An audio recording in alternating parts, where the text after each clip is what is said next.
برادران گرامی، میرے عزیزوں، دوستوں، بھائیوں، بہنوں، السلام علیکم ورحمۃ اللہ وبرکاتہ۔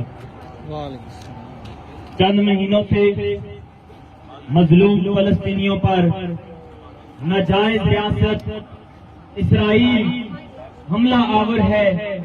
معصوم بچوں کا، بڑوں کا، بزرگوں کا قتل عام کیا جا رہا ہے، لیکن دنیا کے اندر کوئی بھی اسلامی کنٹری صحیح طریقے سے فلسطینیوں کا ساتھ نہیں دے رہی۔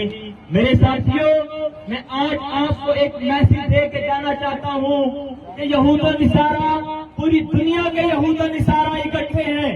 امریکہ فلسطین کے خلاف اسرائیل کو استعمال کر رہا ہے۔ اسرائیل امریکہ کا ناجائز بچہ ہے۔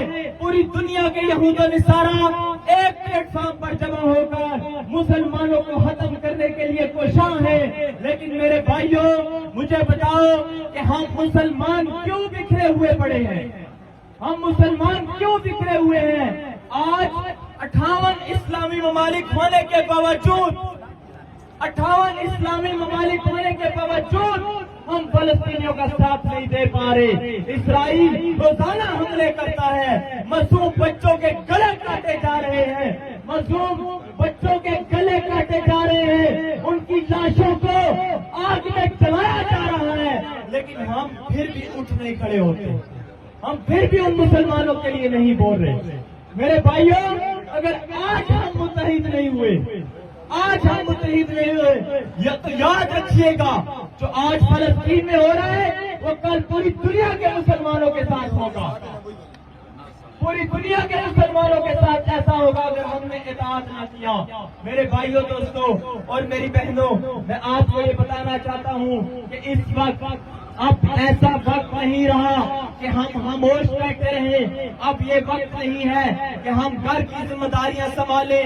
اب یہ وقت نہیں ہے کہ ہم اپنے کیریئر کو سنبھالتے رہیں۔ اب وقت یہ ہے کہ ہم مسلمان اٹھ کھڑے ہو جائیں یہود و نصارہ کے خلاف۔ ہم مسلمان مظلوم فلسطینیوں کے لیے اٹھ کھڑے ہو جائیں اور دنیا کو بتا دیں کہ ہم 313 بھی ہوں تو ہزاروں پر قابض ہوتے ہیں۔ میرے بھائیوں، اگر آج ہم اٹھنا کھڑے ہوئے تو یقین کریں کہ ہمیں آگے بھی جواب دینا پڑے گا۔ ایک بات میں آپ کو یہ ذہن نشین کر دوں، آخرت کے دن بھی ہمیں جواب دینا پڑے گا۔ نبی صلی اللہ علیہ وسلم اور اللہ تعالیٰ کی عدالت میں جب میدان محشر لگے گا تو اس وقت ہمیں جواب دینا پڑے گا۔ میرے بھائیوں، کیا ہمارے پاس تو جواب دینے کے لیے ہمت ہے ہمارے پاس ہمت کہ جب نبی صلی اللہ علیہ وسلم ہمارے سامنے ہوں گے اور پوچھیں گے کہ بتا میرے امتی، میرے امت کے معصوم بچوں کو قتل کیا جا رہا تھا اور تو خاموش تھا؟ معصوم نوجوان ہماری بہنوں کی عزت تار کی جا رہی تھی اور تو خاموش تھا؟ کیسا منہ لے کر جائیں گے ہم میدان محشر میں؟ کیا ہم نے مرنا نہیں ہے؟ میں آج یہ ایوانوں میں بیٹھے حکمرانوں کو بھی بتانا چاہتا ہوں کہ اے بے غیرت حکمرانوں، خدارا جاگ جاؤ، کل تم نے بھی قبر کے اندر جانا ہے، کل تم نے بھی میدان محشر میں جانا ہے اور تمہیں بھی میدان محشر میں جواب دینا پڑے گا، انشاءاللہ جواب دینا پڑے گا۔ میرے بھائیوں بہنوں، وقت گزر چکا۔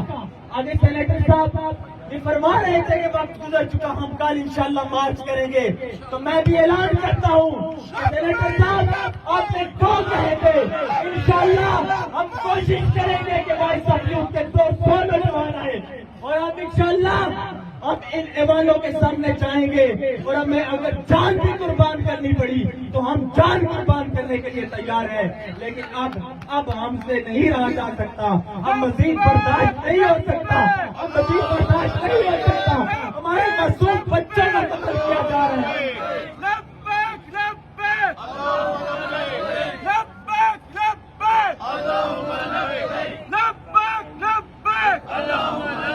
یہاں پہ ہمارے حکمران یہ ٹویٹ کر رہے ہیں کہ یہ 2 اسٹیٹ سولوشن ہے۔ ارے بے شرمو حیا کرو تم، یہ کوئی ٹو اسٹیٹ سولوشن نہیں ہے، اسرائیل کوئی ریاست نہیں ہے، وہ ناجائز بچہ ہے امریکہ کا، ریاست صرف فلسطین ہے، اسرائیل کوئی ریاست نہیں ہے، اور انشاءاللہ اللہ نے چاہا تو فلسطین اور مسجد اقصی انشاءاللہ فتح حاصل کرے گی، نصر من اللہ و فتح قریب انشاءاللہ۔ میں آپ بھائیوں سے آخر میں یہ دعا سے اجازت چاہتا ہوں، اللہ تعالیٰ ہم سب مسلمانوں کو حقیقی معنوں میں دین پر چلنے اور اس پر عمل کرنے کی توفیق عطا فرمائے۔ وآخر دعوانا